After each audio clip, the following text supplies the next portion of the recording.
Marina Kaye, nous sommes très heureux de vous accueillir ce soir sur la scène flottante. 10e édition, vous inaugurez, c'est un anniversaire pour nous, 10e année de scène flottante. Et vous savez, ce soir vous êtes un petit peu à la maison, je crois que vous êtes originaire de Marseille. Ici, c'est une cité phocéenne, donc soyez les bienvenus chez vous, bienvenue chez vous. On est très heureux de vous accueillir, on vous découvre à l'âge de 13 ans dans la France un incroyable talent. Vous remportez avec votre album Fearless, sorti en mai 2015, un vrai succès, double disque de platine. Pour vous, est-ce que vous étiez préparé à un tel succès ?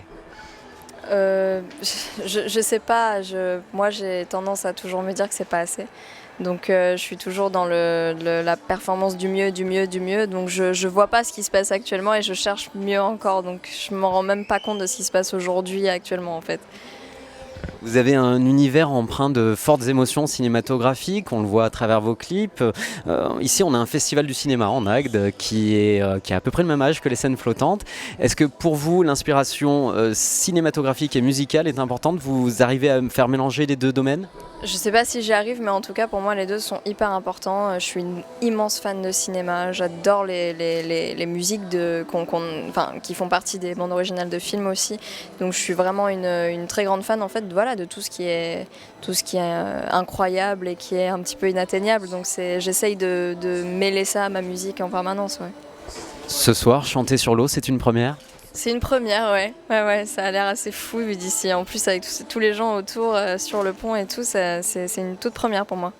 Alors, qu'est-ce que vous allez nous interpréter ? Vous allez sûrement chanter Fearless, des reprises aussi ?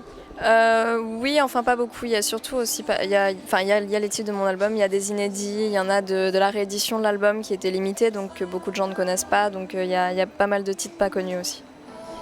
Alors, il paraît que vous avez un rituel avant de monter sur scène, est-ce que c'est vrai ? Il paraît ? Honnêtement non, pas spécialement.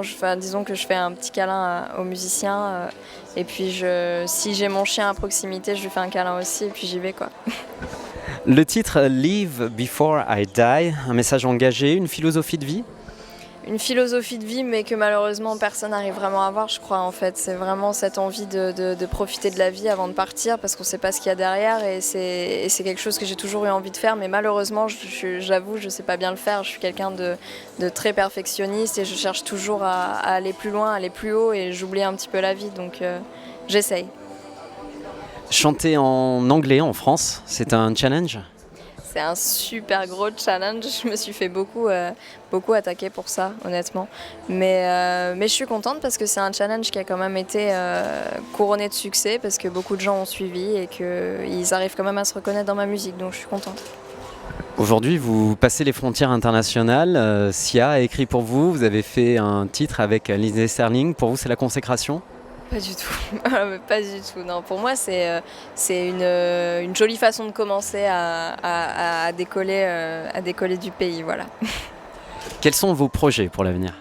Alors j'ai un projet qui a aucun rapport avec la musique, mais dont je ne veux pas parler pour l'instant parce que je préfère toujours que les choses se réalisent avant.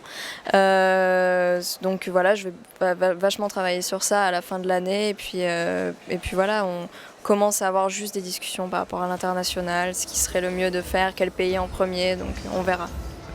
On dit que votre voix guérit, qu'elle parle à l'âme. Qu'est-ce que vous en pensez ? Ça m'émeut parce qu'il y a entre autres une personne qui a dit ça, et un homme qui selon lui en fait a été guéri par ma voix, de son cancer. Évidemment je pense qu'il faut plus que ça, mais je pense aussi que la musique aide à passer beaucoup de choses et que ça influe beaucoup sur le cerveau de manière positive, donc je suis vraiment ravie si les gens se sentent un petit peu guéris par ma voix. En tout cas, on est ravis et impatients que vous nous fassiez vibrer ce soir en Agde. Merci de votre venue. Et donc ça va se passer juste derrière, vous êtes prête ? Je suis prête, oui, je crois, on verra.